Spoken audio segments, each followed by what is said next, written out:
කතාව පටන් ගන්නේ පාළු මුහුදු වෙරළක් ගාව තියෙන පරණ පහන් ටෙඹකින්. කාලයක් තිස්සේ පාළුවට ගිහින් තිබුණ මේ තැනට 3 දෙනෙක් එනවා. එක්කෙනෙක් තමයි එලාරා. අලුත් දේවල් අඳින්න උවමනාවක් තියෙන චිත්‍රකාරියක්. අනිත් කෙනා එයාගේ යාළුවා රොෂෙල්, පොත් ලියන ලේඛිකාවක්. තුන්වෙනිය තමයි හසල්. එයාලා දෙන්නම එක අලුත් යාළුකමක් පටන් ගන්න උවමනාවක් තියෙන කෙනෙක්. එයා සංචාරක මඟ පෙන්වන්නේ. මේ පහන් ටැඹේ බලාගන්න වයසක මාම කෙනෙක් ඉන්නවා, පීට මාම කියලා. ඒත් මේ පහන් ටෙබට අතීතේ හිටපු තවත් කෙනෙක් සම්බන්ධයි. පරණ කාලි මෙතන පහන් බලාගත්ත සයිලස් මාමගේ පේත ආත්මය මෙහි සැරිසරනවා කියලා ආරංචි පෙතිරි තිබුණා. එයා හීනෙන් එලාරාට ඇවිත් කියනවා එයා ගොඩක් පව් කරලා පහත් තැනක ඉපදිලා බොහොම කලක ඉඳන් බඩගින්නේ පිපාසෙන් ඉන්නේ කියලා. එලාරාට සයිලස් මාමගේ පෙර අතීත භවයේ නෑදෑකමක් තිබුණා. භූත ආත්මය ඒක දැනගත්තේ මේ අමුත්තෝ පහන් ටෙබක ඉන්න තිස්සෙල්ලා. ඒ අනුව ඒ ආත්මය සැපවත් කරන්න පුළුවන් උනේ එලාරාට විතරයි. එතකොට එලාරා ඒ ආත්මය සැපවත් කරන්න පුළුවන්නේ කොහොමද? දැන් අපි එහෙනම් කතාව බලමු. මට කිසිම හැඟීමක් දැනෙන්නේ නෑ. මේක ලස්සන වුණත් මට හරියට අඳින්න හිතෙන්නේ නෑ. නුඹ ටිකක් නිදහසේ හිටපන් එලාරා. අපිට කිසි හදිස්සියක් නැහැ. ඒත් මේක තව දුරටත් අමුතු තැනක් වෙයිද? ඔය කියන ඉතිහාසයයි සිනමැටික් වෙරළ තීරයයි රංගන ශිල්පියෝ දෙන්නගේ ඇඹරිල්ලයි එක්ක. මගෙන් මොකුත් අහගන්න එපා ඔයා, හරිද? ඒ දෙන්නම తాවකාලිකව නවාතැන් ගත්තේ පහන් ටෙඹට ආසන්න හෝටලයකින්.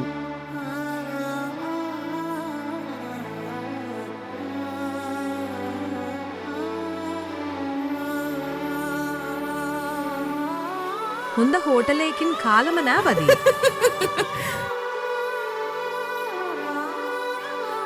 ඔයා මටත් කියන්නේ නැතුව කොහෙද ඇවිදින්නේ? මට දිගටම දැනෙනවා කවුරු හරි ළඟ ඉන්නවා වගේ අපි තනියම ඉන්න වෙලාවෙත්.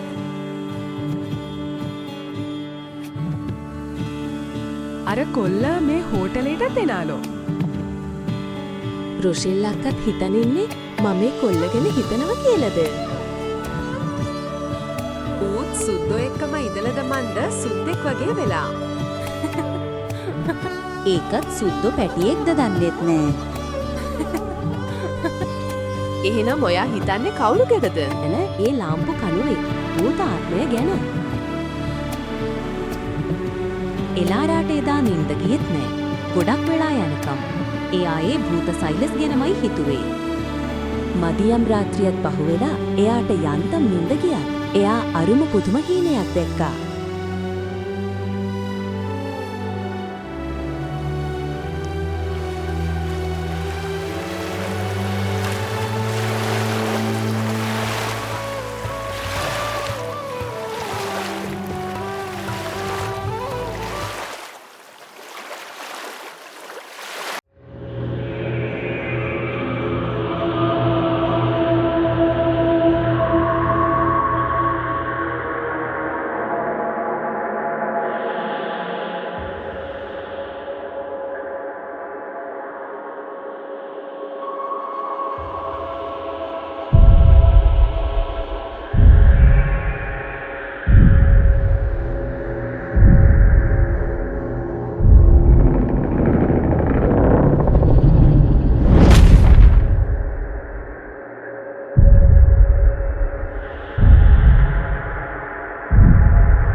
මෙහි වරෙන් දරුවා මම ඔබ එනකම් තමා බලන් හිටියේ.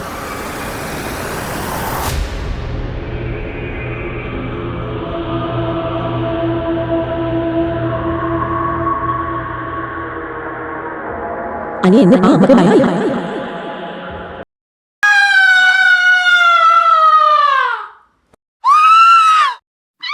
බුද්ධං සරණං ගච්ඡාමි.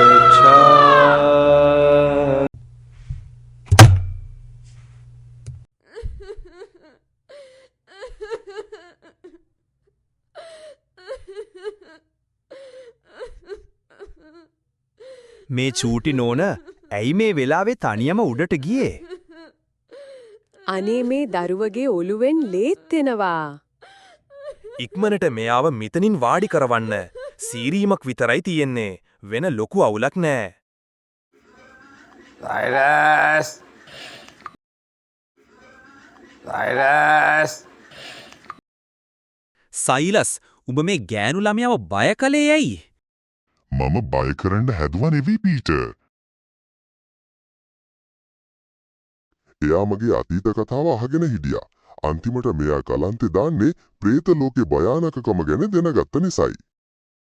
ඒ කියන්නේ පරණ කරපු ඒවා ඔක්කොම වැමෑරුව කියන එක?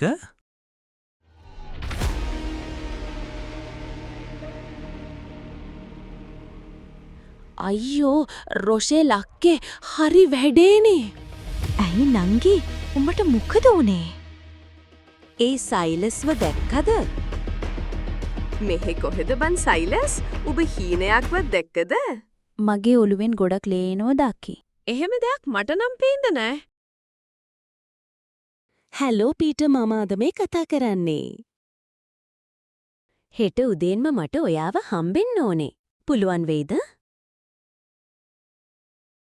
උදේ 9ට විතර හරි එතෙන්ට එන්නම්.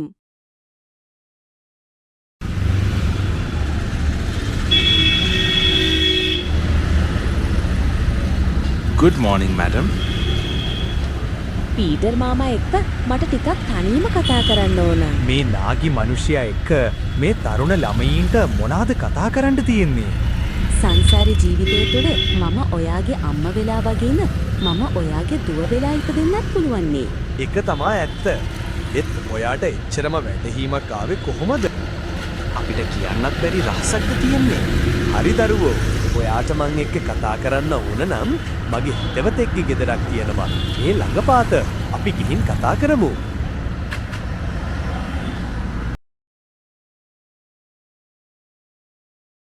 සයිලස් කියන්නේ එයාගේ ඇත්ත නම නෙවේ. තිබුණේ හොද සිංහල නමක්. මේකා ඒ දවස්වල බාලවයස්කාර ගැහැණු ළමයි කීප දෙනෙක්වම පැහැරගෙන තියාගෙන හිටියලු. හීන් මැනික කියන්නේ එහෙම පැහැරගෙන ආපු ගැහැණු ළමයෙක්. සයිලස්ගේ බලපුලුවම්කාරකම හින්දා ගොඩක් දුක් විඳා. හීන් මැනිකට සයිලස්ගෙන් දරුවෙකුත් හම්බ වුණා. ඊට පස්සේ සයිලස් කලේ හීන් මැනිකෙව දරුවෙක්කම එලෝගත් ඒකයි. හීන් මැනිකේ කොච්චර වුණත් සයිලස්ට එක්ක වෛර කළේ නෑ. එයා හිතුවෙම මේක පෙර භවයේ එයා කරපු කර්මයක් නිසා තමයි එයාට මෙහිම පළ දුන්නේ කියලයි. හීන් මැනිකට පුංචි දරුවව ජීවත් කරවන්න අපහසු වුණා. අයට රැකවරණයට හිටපු දෙමව්පිය දෙන්නත් මිය පරලොව ගියා. හීන් මැනිකේ කොපමණ දුක් වින්දත් තාමත් රූප සම්පත්තිය තිබුණු නිසා ඒ ගෙදර මිනිහගේ අයුතු දෙයක් කරගන්න බනනවා. ඇය ඊට එකග නොවූ බැවින් ඒ මිනිහා සයිලස්ගේ විරුද්ධවාදියෙක් අල්ලගෙන ඒ මාර්ගයෙන් හීන් මැනිකෙව මරන්න. සයිලස්ගේ විරුද්ධවාදීන් පිරිසක් මගරැක්කල ඉඳලා ඇයව පැහැරගන්න බරනවා. මේ දරුණු කල්ලි දෙක අතර මහා කැල්ලේ දරුණු සටනක් ඇති වෙනවා. ඒ අතර හීන් මැනික දරුවත් සමග පැනගන්නවා. ඇය ගම අතහැර ඈතට පලා යනවා. ඇය බොහොම දුෂ්කර දිවියක් ගත කරනවා. ඉනට හරිහමන් වස්ත්‍රයක් නැතිව, කුසට ආහාරයක් නැතිව පුතා වඩාගෙන ගෑග් ගානි සිගමන යනවා. ඇය පෝය දවසක පන්සලකට යනවා ආහාර හිගමනේ. ඇයට පටාචාර රහතන් වහන්සේගේ ජීවිත කතාව අහන්න ලැබෙනවා. Tamanට ශක්තිය තියෙන හැටියට පින්කම් කරගත්ත. බෝධි ඇතු ගෑව. පිරිත් ඇහුවා. අනිත් අය කරන පින්කම් බලමින් සතුටු වුණා. ටික දවසකින්ම හීන් මැනිකේ කඩපෙළක සිටින විට නියුමෝනියව හැදිලා මිය පරලොව යනවා. සයිලස් මරණයෙන් පසු භූත ආත්මයේ ඉපදෙන්නේ එයා විතරක් නෙවෙයි. සයිලස් විසින් පැහැරගත්තු හැම ගෑණියෙක්ම වගේ භූත ලෝකේ ඉපදිලා. ඒත් හීන් මැනිකේ භූත ලෝකේ ඉපදෙන්නේ නැහැ. අර භූත ලෝකේ ගෑනු ටික ඇවිල්ලා භූත සයිලස්ගේ පුරුෂලිංගේ කඩාගෙන කනවා. ඒක මම දැක්කා. එතකොටයි මට කලන්ත හැදුනේ. ඒ හීන් මැනිකේ තමා මේ ලෝකේ දැන් මෙතන එලාරා වෙලා ඉපදිලා ඉන්නේ. දැන් මට කරන්න යුතුයකමක් තියෙනව පීටර් මාමි. මට උදව් කරන්න. සයිලස් කියපු විදිහට පින් අනුමෝදන් කරන්න. ඔයා අන්තිම කාලේ පුතා එක්ක හිගමනට වැටිලත් පිනට කැමති වුණා. Tamanට පුළුවන් විදියට පින්ම කළා. ඔයා දැන් එදාට වඩා අද හොඳ සැපවත් තැනක ඉපදිලා ඉන්නවා. බුදුරජාණන් වහන්සේගේ කර්මය කර්මඵලය අදහන් නැති මේ වගේ කොල්ලෝ කෙල්ලෝ ඕන තරම් අද ඉන්නවා. මෙහෙම කරමු. අපි වෙලාවක ගංගාරාමයට ගිහිල්ලා වසවැඩ වාසය කරන හාමුදුරුවන්ට ඖෂධ ගිලම්පස ටිකක් හදාගෙන ගිහින් පූජා කරමු. ඉන්පස්සේ බෝධි පූජාවක් කරලා තිසරණ පන්සිල් සමාදන් වෙලා මියගිය ඥාතීන්ට පින් දෙමු. අනේ මමත් එනවා. මාත් පොඩි කාලේ මහනේ වෙන්න හිටියේ. අම්මා මට එකට ඉඩ දුන්නේ නෑනේ පීටමාමේ. ඉතින් දැනුත් පුළුවන්නේ. ඔය හීනේ කොනගවත් මම හිටියේ නැද්ද එලාලා? ඇයි නැත්තේ? ඒක කැමරා කරේ ඔයානේ.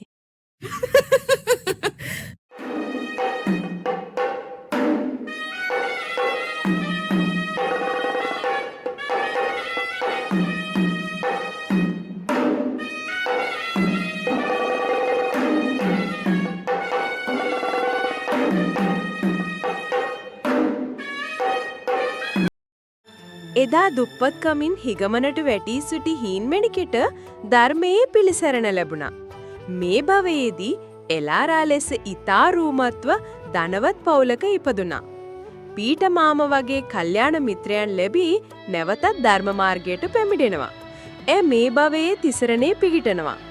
සයිලස් භූතය දුකින් මිදී ඊට වඩා උසස් සැප ලබනවා. ඔයාලව හිනස්සල views ගන්න විතරක් බලාගෙන කුණුහරප channel අපි කරන්නේ නෑ. මේ නිර්මාණය හොඳයි වටිනවා කියලා හිතනවා නම් අපිව subscribe කරන්න. නැවත මේ වගේ නිර්මාණයකින් හමු වෙමු. ඔබ නිදුක් නිරෝගී වේවා.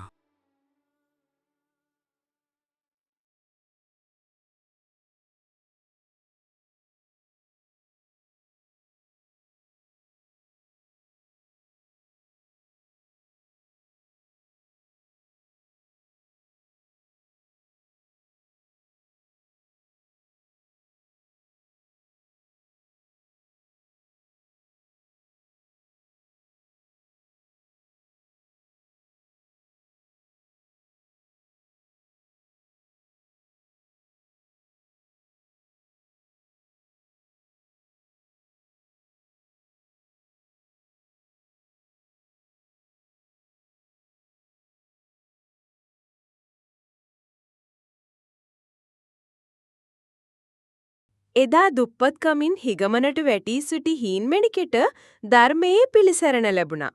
මේ භවයේදී එලාරා ලෙස ඊතා රූමත්ව ධනවත් පවුලක ඉපදුනා. පීට මාම වගේ කල්යාණ මිත්‍රයන් ලැබී නැවතත් ධර්ම මාර්ගයට පැමිණෙනවා. සයිලස් භූතය දුකින් මිදී ඊට වඩා උසස් සැප ලබනවා. ඔයාලව හිනස්සල views ගන්න විතරක් බලාගෙන කුණුහරප channel අපි කරන්නේ නෑ. මේ නිර්මාණය හොඳයි වටිනවා කියලා හිතනවා නම් අපිව subscribe කරන්න. නැවත මේ වගේ නිර්මාණයකින් හමු වෙමු. ඔබ නිදුක් නිරෝගී වේවා.